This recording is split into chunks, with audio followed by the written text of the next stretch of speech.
les pas de tous ceux qui ont échappé à la vie avant moi, trébuchant sur ces pierres grises torturées et blessés par le poids de toutes ces existences en lutte contre le vent qui balaie le pont.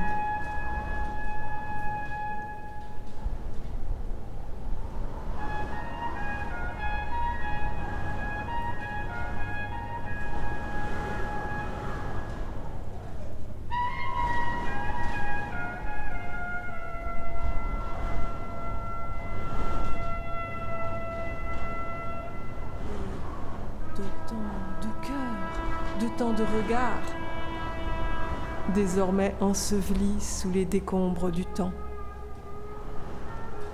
Ce temps chargé de ténèbres qui détruit et conserve, où je voudrais plonger les mains pour sauvegarder des trésors.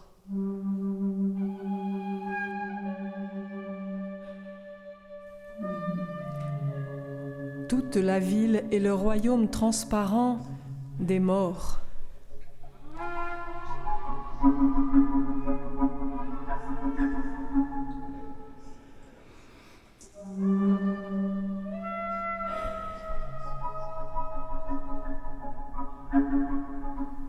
Gigantesque tapisserie, tissée d'une galaxie à l'autre par les doigts de tous les hommes, lourde couronne posée sur des esprits délirants, flambeaux des mémoires et pensées lumineuses qui luisent comme des yeux de voyants.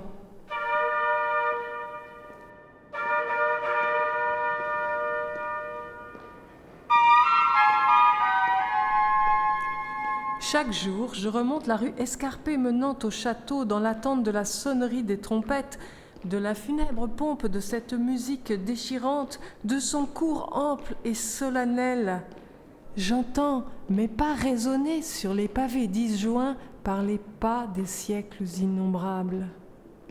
Au milieu de ces pierres, au milieu de ces tours, je retrouve le monde ancien, le monde mort qui me parle d'existence lointaine et perdue. Quel soulagement quand je vois apparaître aux fenêtres de la façade royale ces poupées vivantes qui soulèvent les trompettes luisantes et que j'écoute la musique se répandre comme un souffle lent et triste.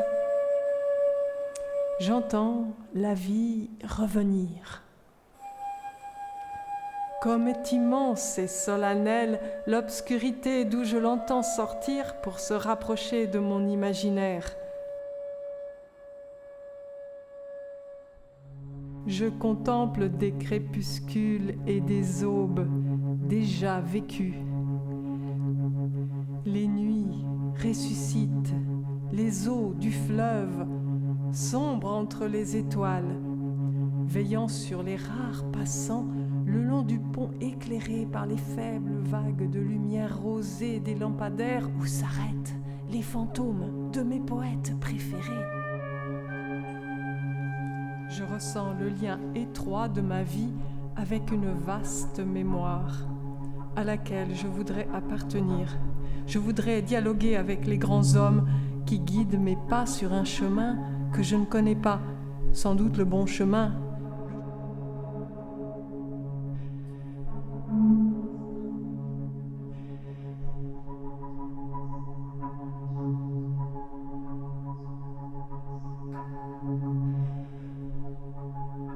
Dans n'importe quel épisode de la connaissance, je devrais trouver ma voie, un chemin dans les ténèbres. Il doit bien y avoir pour moi une manière particulière de connaître. Un moment, une manière et un pourquoi.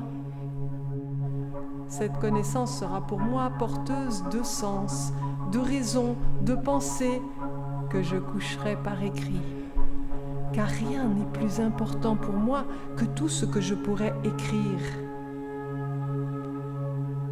C'est là que je dois vivre, dans les galaxies des pensées vivantes, magnifiques et suprêmes, qui sombrent dans les nuits du monde.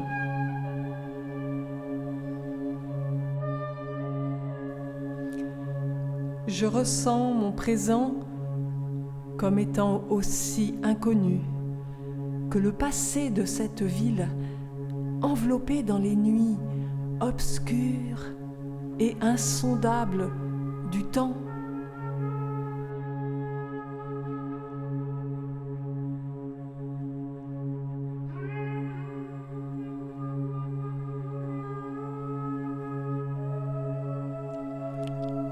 J'ai voulu rechercher une écriture de l'âme, les reflets des émotions des Rechercher une écriture de l'âme, les reflets des émotions qui ferment sur moi comme des tempêtes. Je sens ce fracas de vagues sur la poitrine, l'écume de cette mer submerger mon esprit jusqu'à l'asphyxier pour ensuite ressurgir sous la forme de mots. Cris toujours plus aigus des mouettes qui volent bas en désordre, stridulation, sonorité déchirante. Une vapeur laiteuse enveloppe cette ville étrange et envoûtante. Ici, l'existence est une épée périlleuse dans la blancheur hybride de cette brume qui assombrit et confond tout. Rien ne m'attend au-delà de ces murs où je ne pense à rien d'autre qu'à comprimer mon cœur et mon esprit jusqu'aux dernières affres pour en tirer le suc divin qui distille la mélodie des mots, crée les visions. Mais je sens mon corps tomber en ruine en même temps que mon esprit, et je dois m'allonger pour attendre que mes forces arrivent. La pensée de l'échec a désormais dévasté mon âme. Je m'enfuirai une nouvelle fois dans le brouillard du soir qui monte du fleuve. Je chercherai refuge dans le café au bout de l'allée, au-delà du pont, sur ce canapé de velours rouge où j'ai rêvé mille rêves. Le cortège de mes souvenirs s'avancera dans le vaste salon éclairé par des lustres de cristal. Le petit orchestre entonnera les valses habituelles et le garçon à la veste rouge circulera, raide, embarrassé, pour déposer ses plateaux avec un cérémonial abrupt. Je penserai à toutes ces feuilles blanches qui m'attendent et que je ne saurais blesser de ma plume. Je penserai à tout ce qui dans le monde aurait pu être et n'a pas été, sur toutes ces pensées mortes, sur cette infinité de choses inaccomplies. J'aurais tant voulu écrire. Toutes les couleurs m'ont abandonné. Je ne veux plus entendre parler des couleurs, car elles me cachent la vérité. Un compte à rebours dans le noir, un adieu aux apparences, une progression vers une autre rive d'ombre et de fantômes. Voilà ce que murmure tout ce gris à qui veut bien l'entendre. Le cri des vêtements recouvrant ma substance humaine, le cri des murs, de ces meubles vermoulus, des porcelaines ébréchées, des carreaux de pierre grise et rêches comme la pierre des statues du pont. Pas même la mort des poètes n'a pu éteindre la ferveur de leurs rêves. Ma plume ne parvient pas à blesser la blancheur des pages. Je comprends que je n'ai plus rien à dire. Je sors pour aller à la rencontre de mes pensées mortes. Je me dirige vers l'écluse. Mes escarpins trébuchent sur les papiers. Ma robe s'enroule autour de mes jambes comme si elle était de pierre et voulait m'entraver. Mais je continue et remonte en hâte les marches de l'écluse. Et maintenant, je suis près de la statue de la Sainte Vierge. Elle me tend la couronne royale. J'observe son sourire étrange. Je sens qu'il y a enfin une réponse. Les poètes nous regardent, tous me dévisagent. Je prends ma belle couronne et l'agite dans l'air pour qu'il la voie. Il m'observe. hochent doucement la tête pour me dire qu'ils sont compris.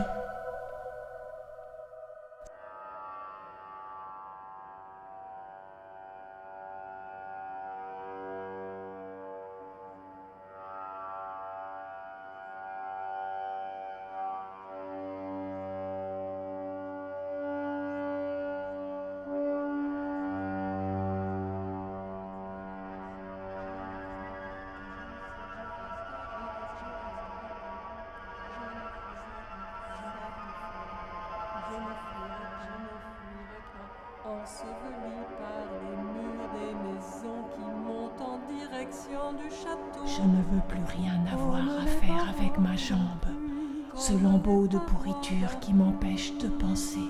Comme les parois d'un puits, comme les parois d'un puits, comme les parois d'un puits, comme les parois d'un puits.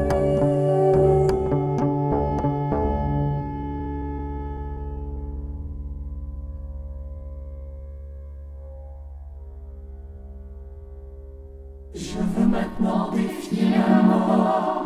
Ma mort. Je veux maintenant défier ma mort. Elle posera son regard de pierre sur mon corps enveloppé dans un manteau d'obscurité. Peut-être aura-t-elle quelque chose à me dire. La grandeur. Maintenant qu'il est trop tard. Trop tard.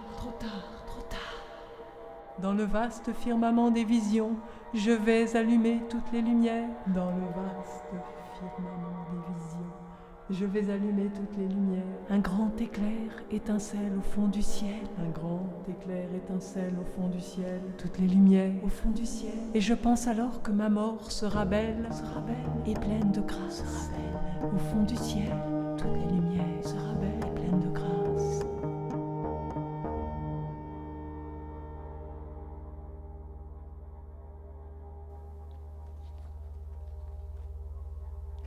Je n'ai pas peur de savoir, parce que de la vérité, je n'ai pas peur. Je n'ai pas peur de savoir, parce que de la vérité, je n'ai pas peur. Je n'ai pas peur de savoir, parce que de la vérité, je n'ai pas peur. Parce que de la vérité, je n'ai pas peur.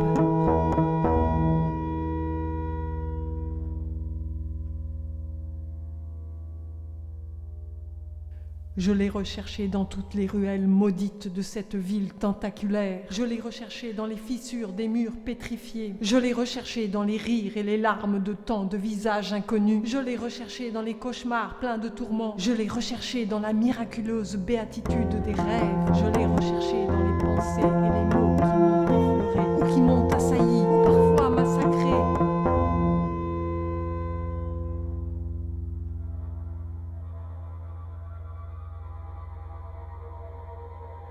Et alors j'ai recherché la vérité de ces mots, j'ai recherché la vérité de ce massacre de mon âme.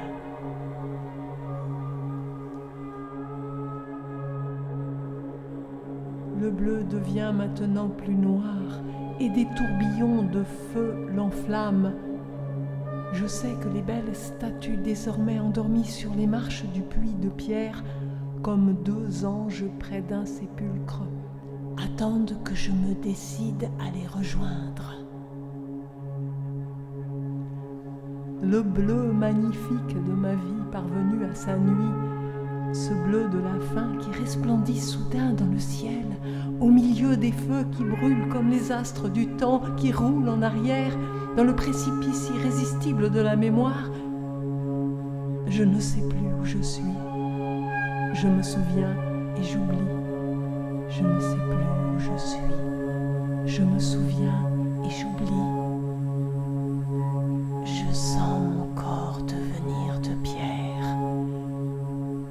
Je ne vois plus rien et je sais